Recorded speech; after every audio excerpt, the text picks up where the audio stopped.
Acceder a un empleo en una de las grandes firmas de consultoría y servicios profesionales es el sueño de buena parte de los recién titulados. En Trabajo y Más recibimos a los máximos responsables de personas de PwC, KPMG, Deloitte e EY. Con ellos vamos a ver qué perfiles demandan, cómo superar el proceso de selección y qué sueldo y qué condiciones laborales ofrecen a los juniors. Soy Montse Mateos y estamos con Javier Vidaurreta, responsable de personas de KPMG. Hola Javier, bienvenido. ¿Qué tal estás? ¿Qué tal, Montse? Gracias por la invitación. Javier ha sido director de recursos humanos en varias compañías y desde hace 2 años está al frente del área de personas de KPMG.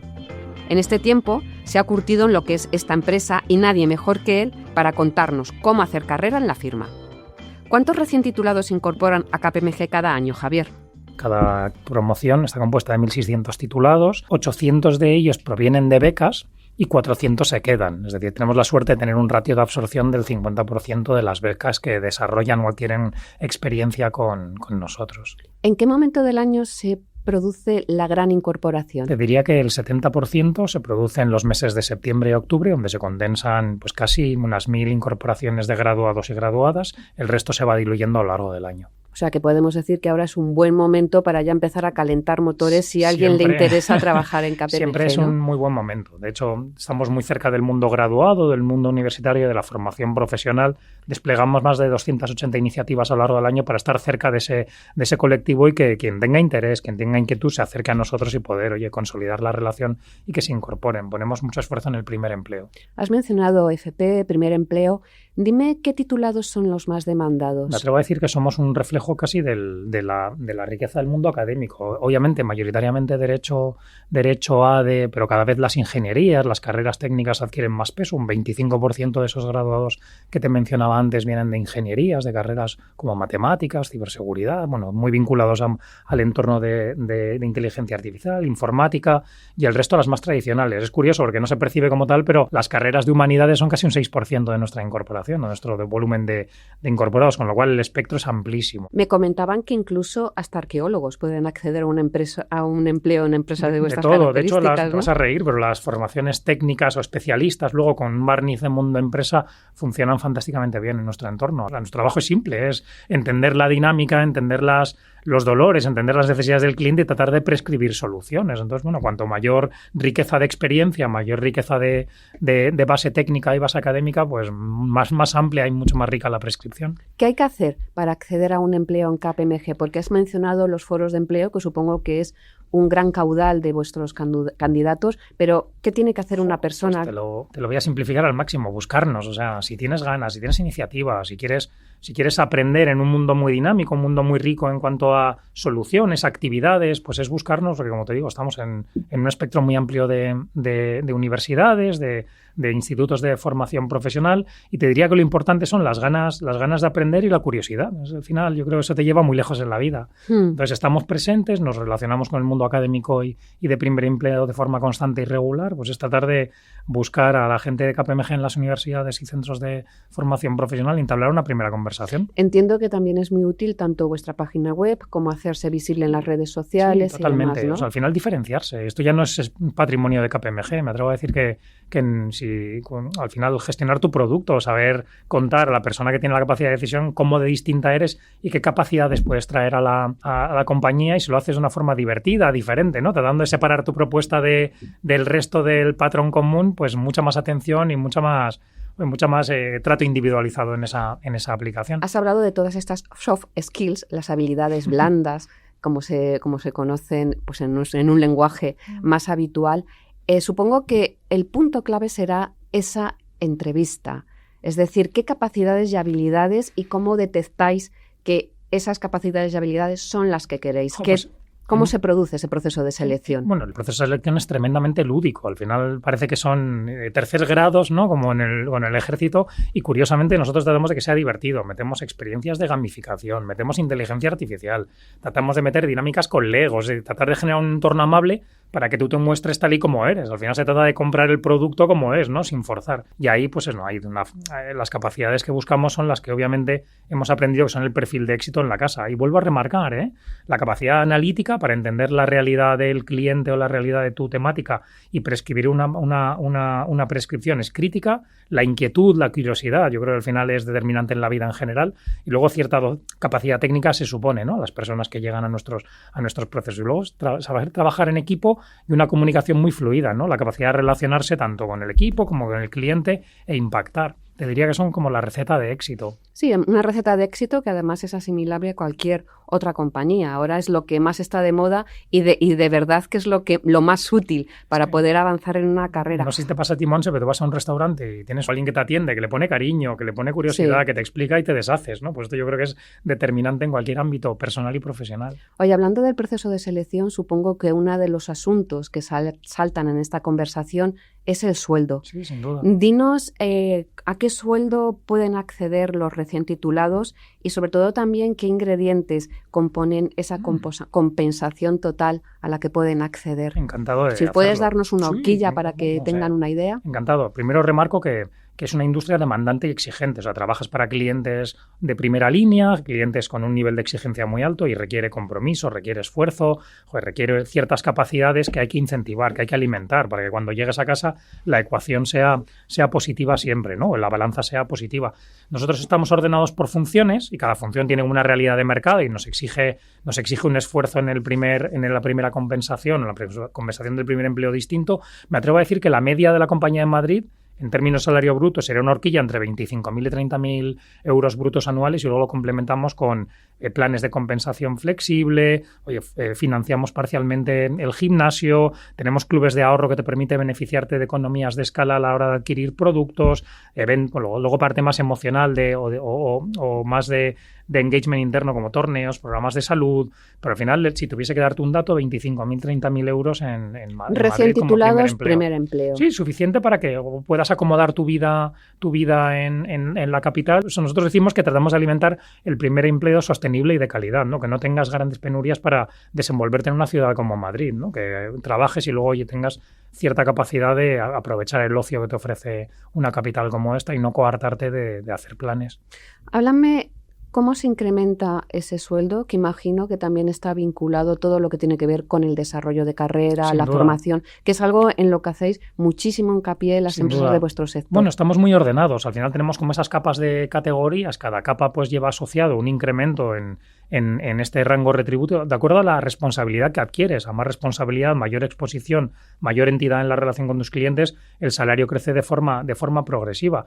Tenemos la suerte, las compañías que componemos este sector, de crecer en doble dígito y las revisiones salariales son acordes a ese crecimiento. ¿Cada cuánto tiempo? Hacemos ejercicios de revisiones cada año y es muy raro que alguien no tenga una alegría, una actualización salarial si está desempeñándose al nivel que exige la cartera de clientes. Alegría las que te dará el tutor o el mentor cuando te dice que estás avanzando bien. ¿Quién hace el seguimiento a todo el mundo le este gusta progreso? Dar buenas noticias. Sí, aquí tenemos la suerte de que hay dos figuras esenciales en el crecimiento de las capacidades, la exigencia y el entorno retributivo.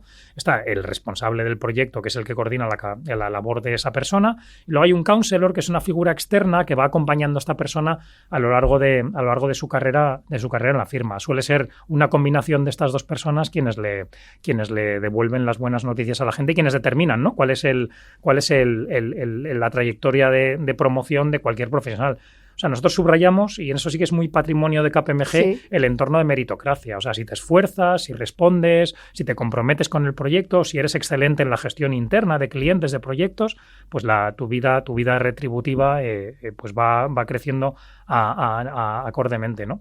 Al final, hacer la pirámide entera, es decir, pasar desde chavalín, desde becario, becaria, desde graduado, graduada, a ser socio, toma una horquilla entre 13 y 15 años, ¿no? Así en términos generales, de acuerdo a la función. Y es un trato justo, es decir, tú sabes qué trayectoria tienes en la firma o tienes en el mundo de las Big Four, si te esfuerzas, te comprometes y entregas y, oye, y hasta donde te apetezca a ti.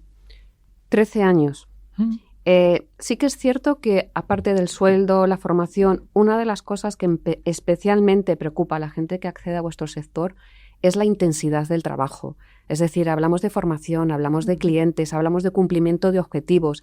Y sí que es cierto que hace unos años e incluso también ahora se os acusa, esto entre comillas, con todo mi respeto, de que el trabajo es muy duro y que hay que trabajar muchísimas horas. ¿Qué tienes que decirles a todos aquellos que quieran trabajar con vosotros sobre el horario? Es algo, no sé si tenéis un modelo híbrido, combináis remoto, si tenéis los viernes por las tardes libre, que eso también tiene un gran enganche. Háblanos de la intensidad del trabajo en KPMG, Javier. Antes te daba una cifra de graduados y gestionar esas incorporaciones sin flexibilidad, sin trabajo remoto, sería inviable. Es decir, yo creo que nos hemos acomodado al tipo de público con el que nos relacionamos y el trabajo híbrido, el trabajo flexible, 32 días de vacaciones que se respetan, exquisitamente, periodos de descanso para que te vayas fuera de tu zona de residencia habitual para que trabajes en la playa, en tu casa en Madrid o en Barcelona, en cualquiera de las sedes, si te apetece. O sea, todas esas prácticas están integradas.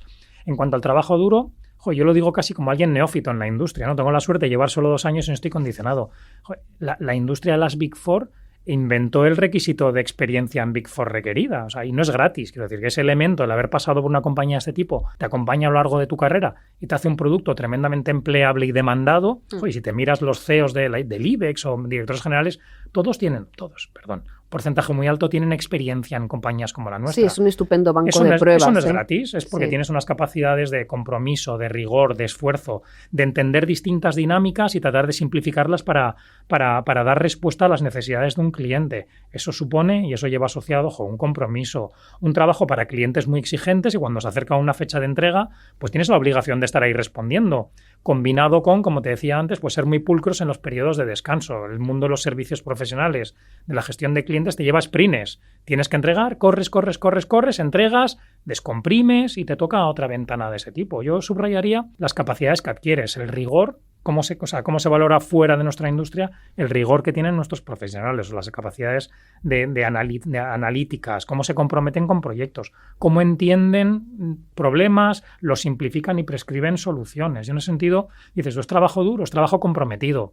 ¿Tiene luego el contraprestaciones? Sin duda. Al final nos pasamos el día tratando de equilibrar ese esfuerzo, compromiso, responsabilidad con unas condiciones ventajosas, con una revalorización salarial constante, con que seas un producto, ayudarte a ser un producto más empleable en el mercado por las capacidades que adquieres. ¿Compensáis de alguna manera las posibles horas extras que suponga trabajar para un proyecto muy concreto que hay que cumplir en un plazo? Con descanso y en algunas funciones muy particulares o algunos perfiles muy particulares con una retribución económica, pero generalmente con descanso. Si te has roto porque has estado trabajando para un cliente porque has sido altamente exigente del proyecto, luego se respetan muchísimo los tiempos de descanso, ¿no? Para que, como te decía, para cuando llegues a tu casa cada día, en la balanza pese más el apetito por seguir trabajando en la firma. Oye, Javier, ya para terminar, me gustaría plantearte algo que nos resulta curioso, pues a nosotros desde aquí, desde el periódico, y también a la gente que hay fuera. ¿Cómo ha cambiado la imagen del consultor o de la persona que trabaja en auditoría? Porque estamos acostumbrados a los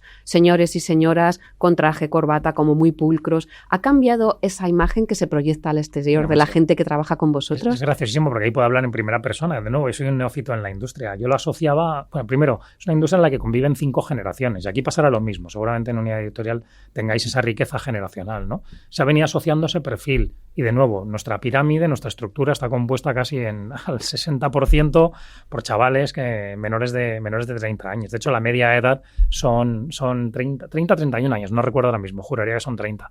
Eso determina tu imagen. Al final nosotros estamos tratando, por lo menos particularmente desde KPMG, y me atrevo a decir que en la industria estamos tratando de aflorar un producto, una relación, una imagen, un estereotipo de la industria que maride con el colectivo al que nos dirigimos, que principalmente es de primer empleo. Yo creo que eso se va cambiando. Mi percepción desde fuera era la que tú has comentado precisamente, ¿no? Una industria pues mucho más arcaica de lo que me he encontrado dentro, donde la curiosidad, la juventud está presente en todo. Y nosotros particularmente tratamos de demostrarlo, ¿no? Es que somos así, esto es KPMG, media de 30 años, un caleidoscopio de titulaciones, de perfiles, incluso de disposición geográfica en España, de industrias, de proyectos, y si te apetece meterte en este mundo tan heterogéneo, somos una de tus compañías, ¿no? Y tratamos de alimentar esa comunicación muy nítida y fluida. Bueno, compañera tuya que hemos tenido en este podcast, Javier, muchísimas gracias por hacerlo todo tan fácil, haber explicado cuáles son las claves para trabajar, acceder y crecer dentro de KPMG. Y nada, pues esperamos contar contigo en otra ocasión para hablar de otros temas. Para lo que queráis. Muchísimas gracias por la atención y la amabilidad. Bueno, pues muchísimas gracias a Javier y también muchísimas gracias a vosotros por escucharnos. Os esperamos en el próximo episodio. Soy Monse Mateos y esto es Trabajo en Más, un podcast editado por Tamara Vázquez y dirigido por Amparo Polo. Si os gusta este y otros episodios de Trabajo y Más, no olvidéis puntuarnos y también comentar, que siempre ayuda. Nos podéis encontrar en todas las plataformas de podcast y en expansión.com. Hasta la próxima y muchísimas gracias.